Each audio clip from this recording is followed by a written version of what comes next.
दोस्तों, स्वागत है आपका चेतक क्लासेस 2.0 में। मैं नरेंद्र सिंह आपके लिए लाया हूँ बायोलॉजी के क्लास। आज हम देखेंगे इंडियन बायोलॉजी की हिस्ट्री एवं जीव विज्ञान की प्रमुख शाखाएं। शुरू करते हैं बिना किसी देरी के।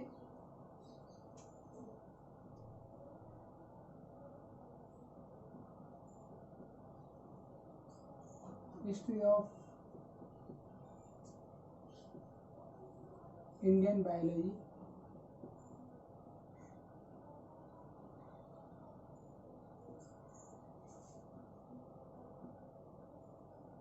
भारतीय जीव विज्ञान में सबसे सर्वप्रथम जिनका नाम आता है वह है महर्षि चरक।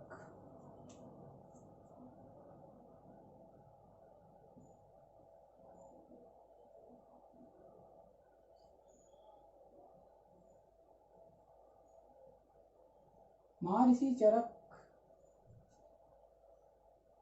भारतीय चिकित्सा के जनक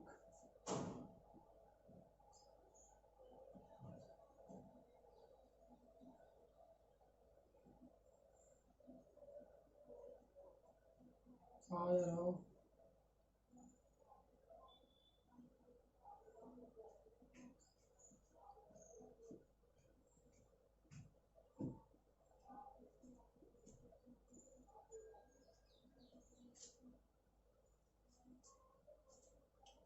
महर्षि चरक भारतीय चिकित्सा के जनक कहलाते हैं, father of Indian medicine.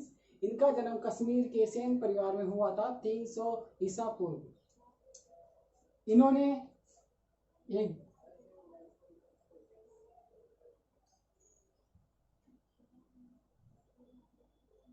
Ayurveda का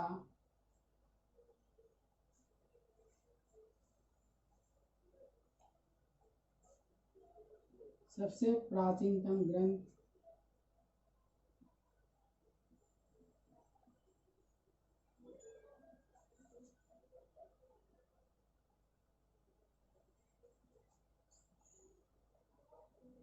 चरक संहिता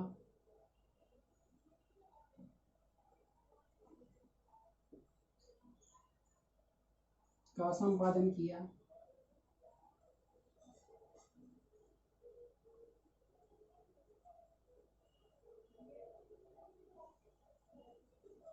महर्षि चरक ने आयुर्वेद के सबसे प्राचीनतम ग्रंथ चरक संहिता का संपादन किया। इस ग्रंथ में 1,00,000 पादपों के औषधीय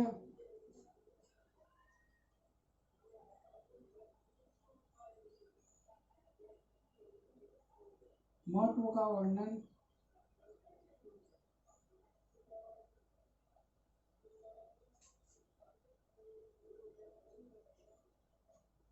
एवं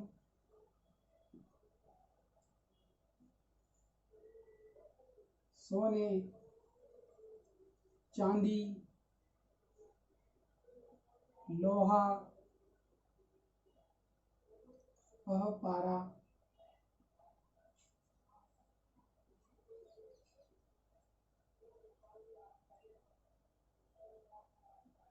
धातुओं से बनी भस्मों का प्रयोग का वर्णन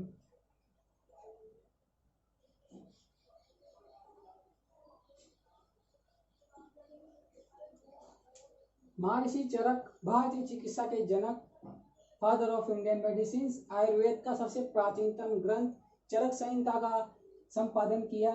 इस चरक संहिता में 1,00,000 पादपों के औषधीय महत्वों का वर्णन एवं सोने, चांदी, लोहा, पारा आदि धातुओं से बनी भस्मों का प्रयोग का वर्णन किया। तो नोट कर लीजिए।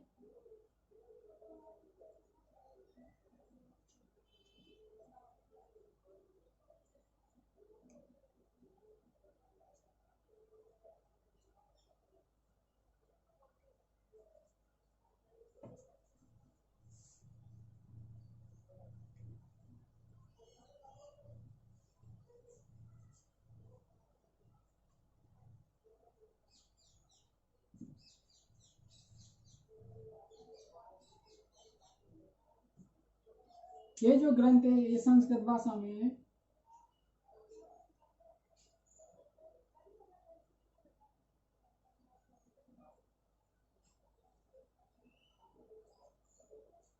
संस्कृत भाषा में रचित। कुछ लोग सोचते हैं कि जो चरक संहिता ग्रंथ है ये महर्षि चरक द्वारा लिखित है, लेकिन नहीं, यह अग्निवेश, महर्षि अग्निवेश के अग्निवेश तंत्र का ही रूपांतरित रूप है।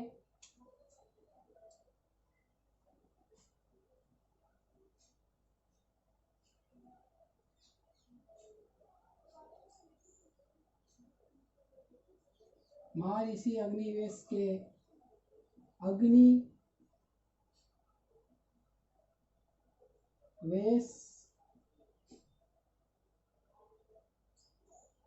तंत्र का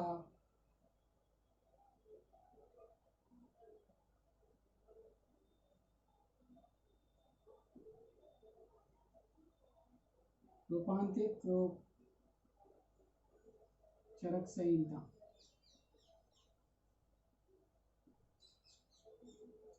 तो नोट कर लीजिए दोस्तों, महर्षि अग्निवेश के द्वारा रचित अग्निवेश तंत्र को इन्होंने इसमें कुछ नई चीजें जोड़कर इसे रूपांतरित करके चरक संहिता का संपादन किया।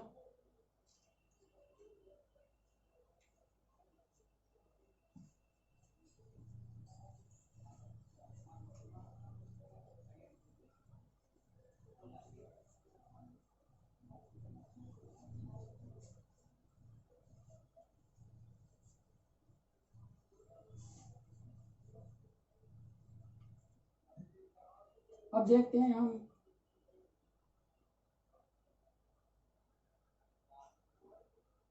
सुश्रुत, इन्हें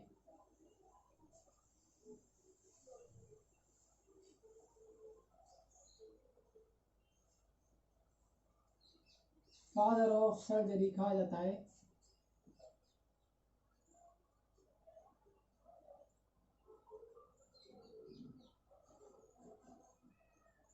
शल्य चिकित्सा के जनक,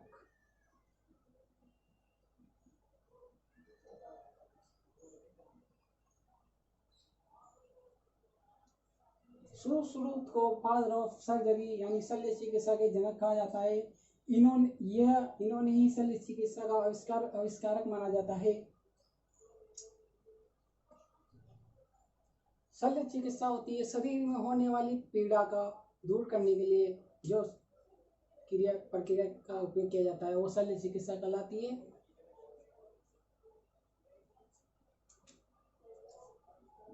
सुश्रुत द्वारा एक ग्रंथ रचित है, इसका नाम है श्रुत संहिता।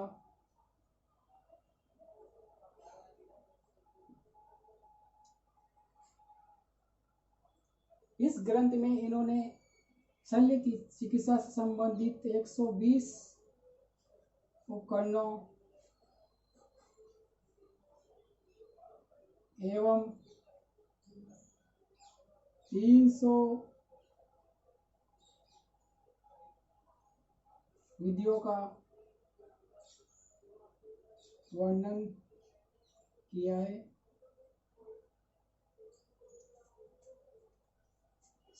सुश्रुत संहिता का सर्वप्रथम अनुवाद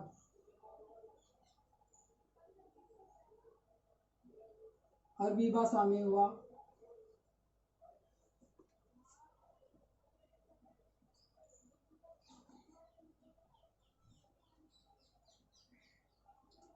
किताबें सुसरन के नाम से यह किताब बहुत ही ज़्यादा लोकप्रिय हुई, तो नोट कर लीजिए।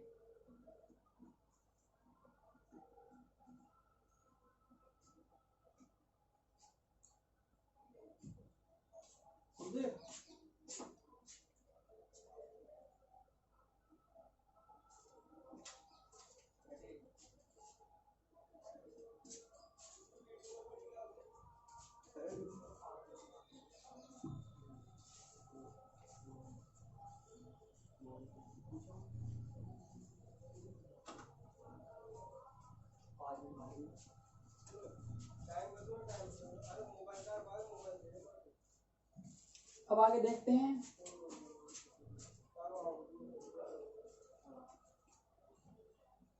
पंचानन माहेश्वरी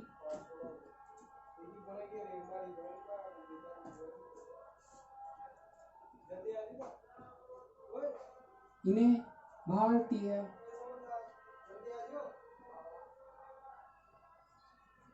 पादप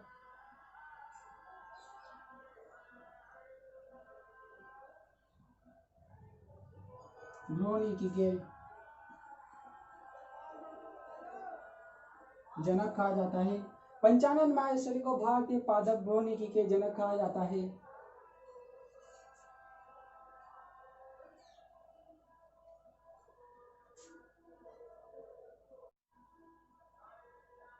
doctor Birbal Sahni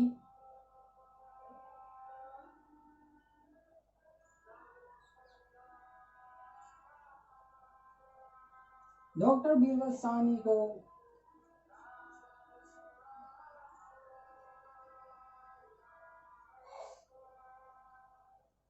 father of Indian paleo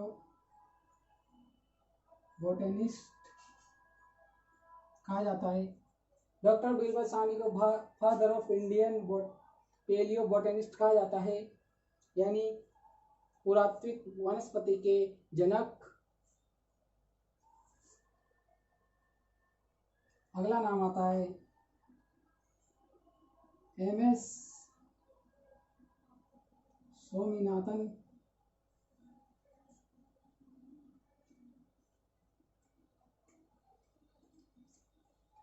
MS Swaminathan को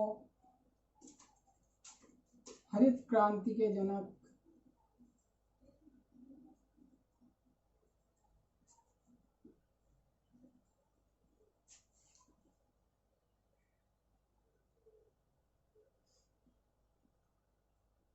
फादर ऑफ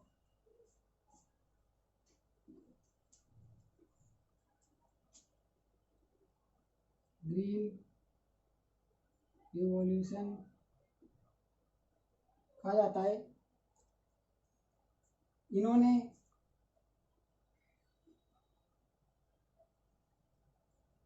अलसी की किस्म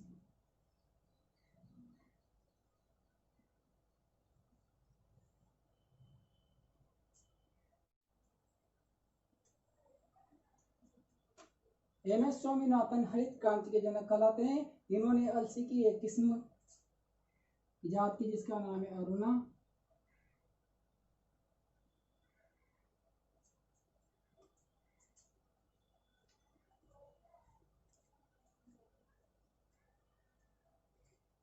तो दोस्तों नोट कर लीजिए।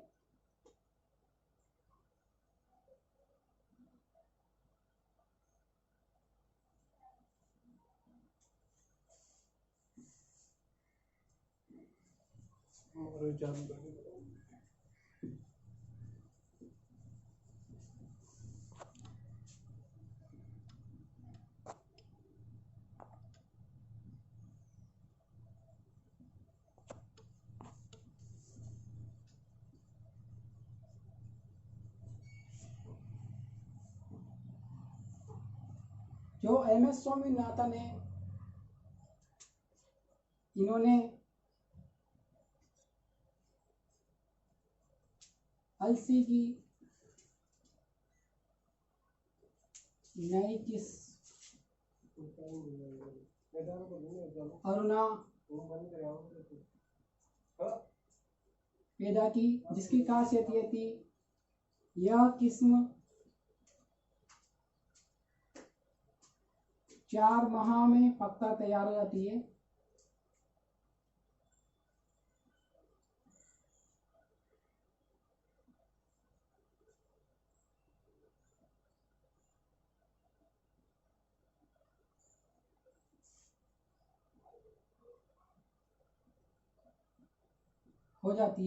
अलसी की नई किस्म अरुणा, यह किस्म 4 माह में पककर तैयार हो जाती है। इसके अलावा इन्होंने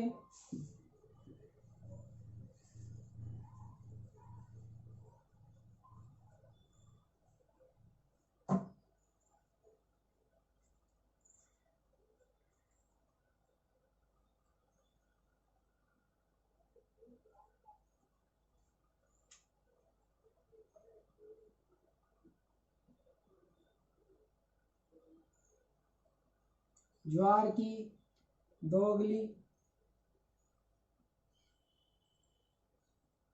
एवं कपास की सुजाता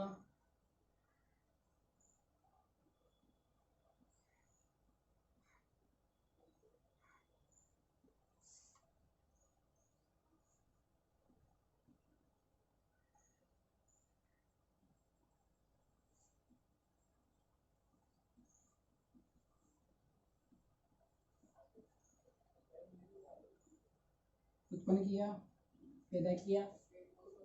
दोस्तों नोट कर लीजिए।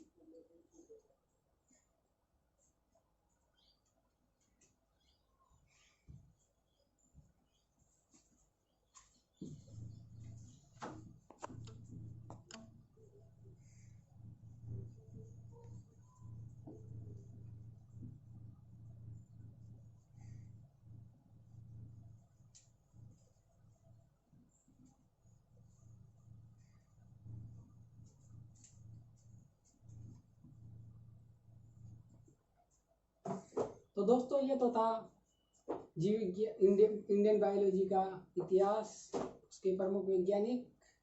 अब हम देखेंगे जीव विज्ञान की प्रमुख शाखाएं।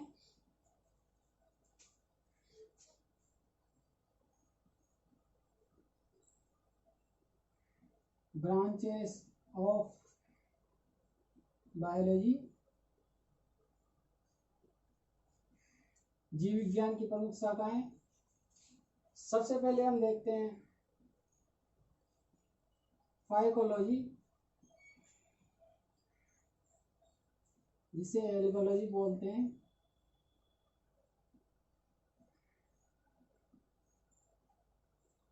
अर्थात शैवाल विज्ञान।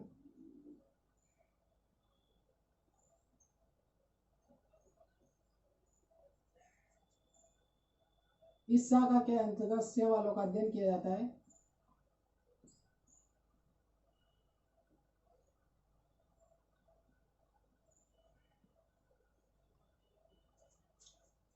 अगली शाखा है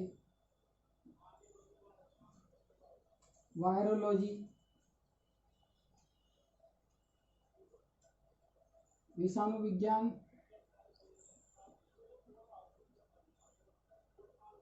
इसके अंदर वायरस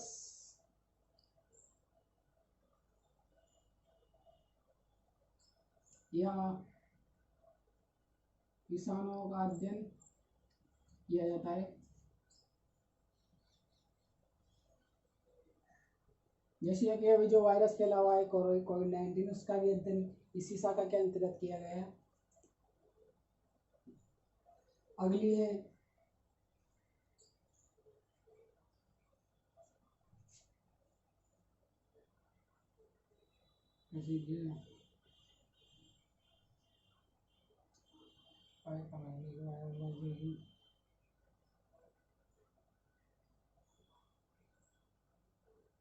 पोमोलॉजी,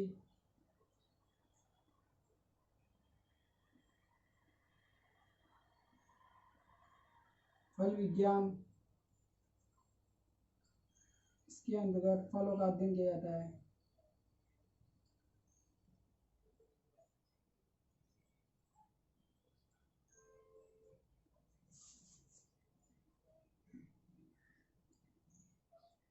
साइटोलॉजी,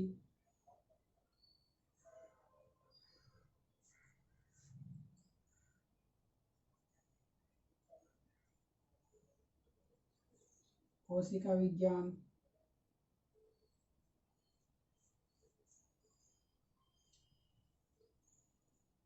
कोशिकाओं का अध्ययन।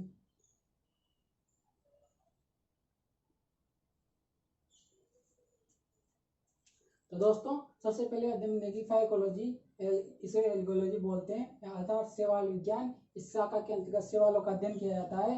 अगली वायरोलॉजी, विषाणु विज्ञान। इस शाखा के अंदर वायरसों का अध्ययन किया जाता है।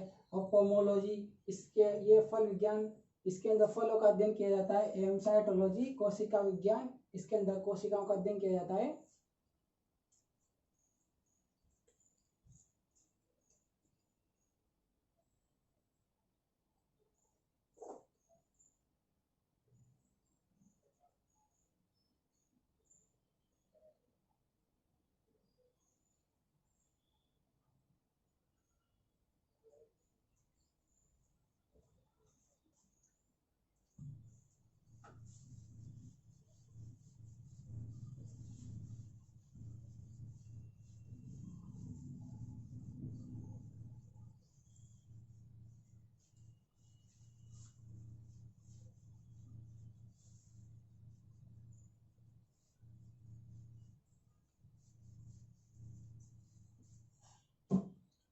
हमारी पांचवी शाखा है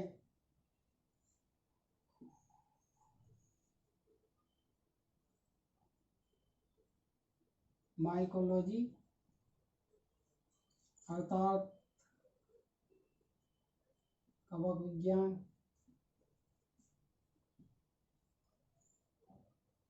कवक फंजाई, इसके अंतर्गत कवकों का अध्ययन किया जाता है।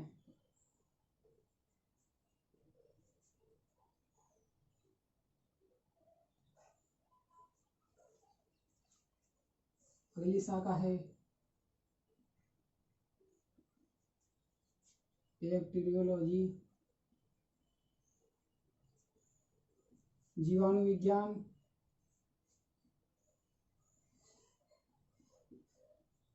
इस शाखा के अंतर्गत जीवाणु का अध्ययन किया जाता है।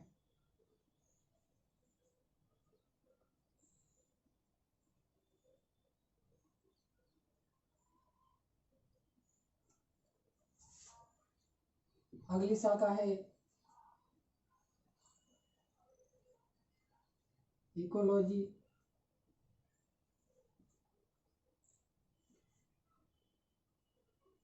पारिस्थितिकी। इस शाखा के अंतर्गत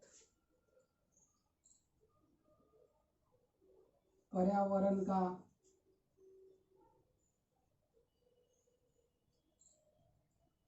जीवों के साथ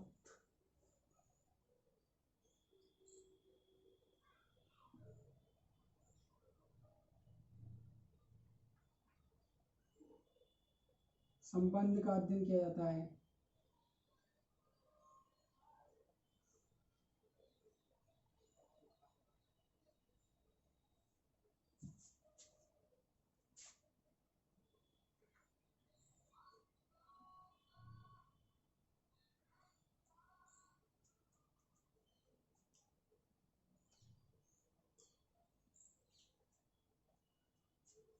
अगली शाखा एंथोलॉजी,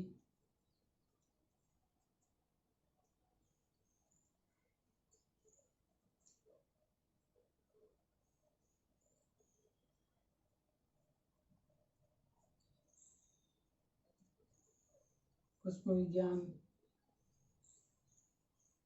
पुष्पों का अध्ययन।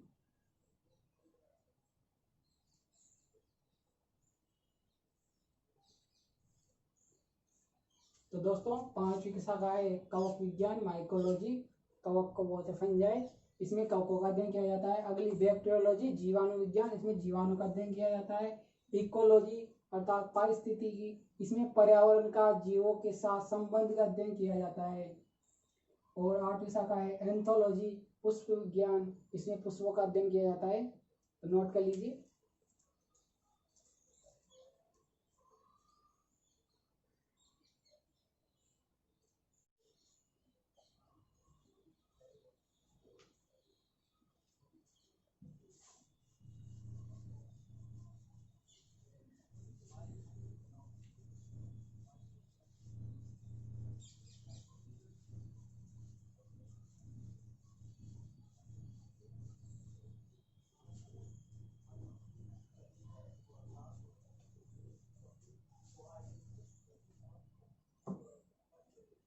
नौवीं शाखा है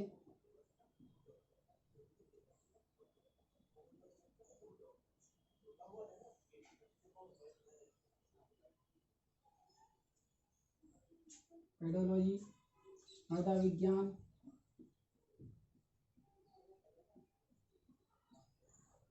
इस शाखा के अंतर्गत मृदा का अध्ययन किया जाता है।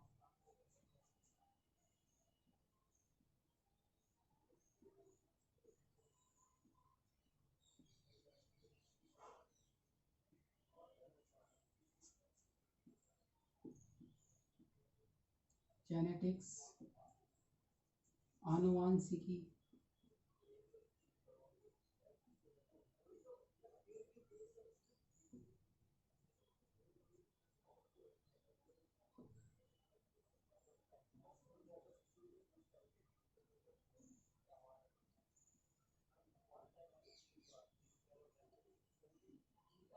आनुवांशिकी से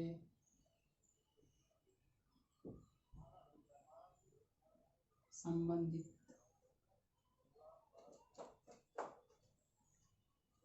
अध्ययन। 11वीं है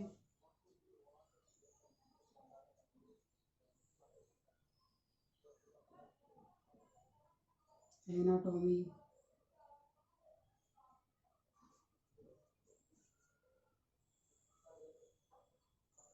आंतरिकी। इस शाखा में जीवों के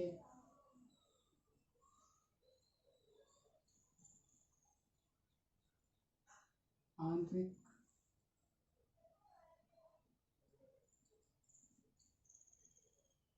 भागों का अध्ययन किया जाता है। 12वीं मॉर्फोलॉजी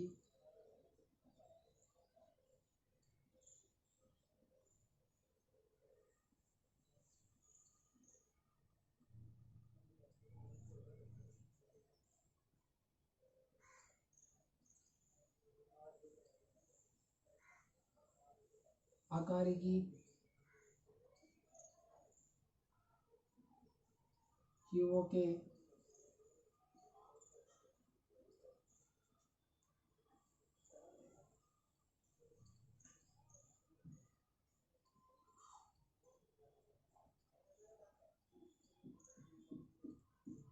आकारिकी से संबंधित।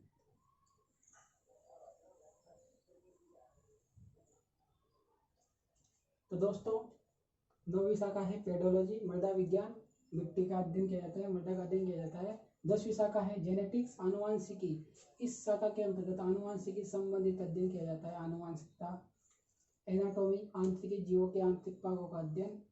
मॉर्फोलॉजी आकारिकी जीवों की आकारिकी से संबंधित अध्ययन किया जाता है इसमें, तो नोट कर लीजिए।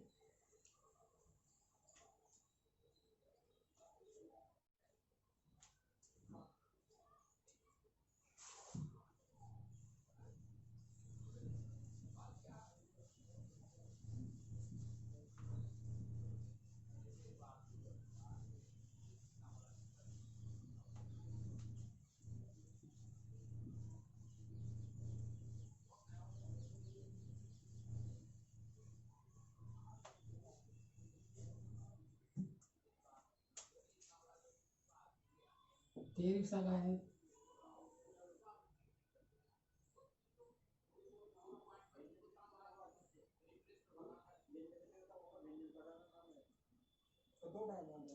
ऑस्टियोलॉजी।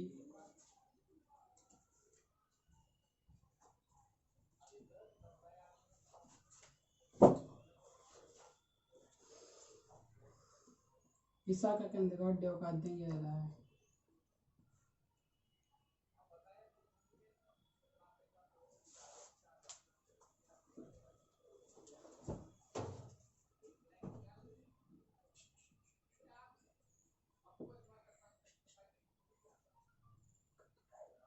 डेंड्रोलॉजी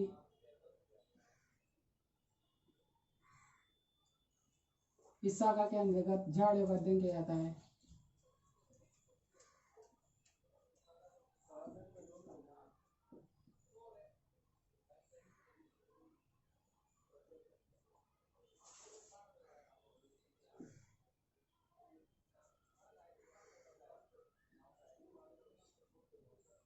लाइकेनोलॉजी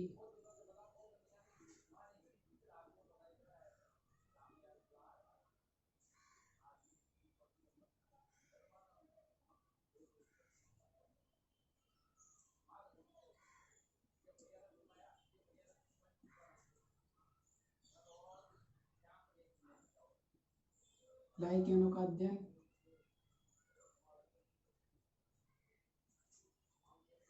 उतार लीजिए दोस्तों, नोट कर लीजिए।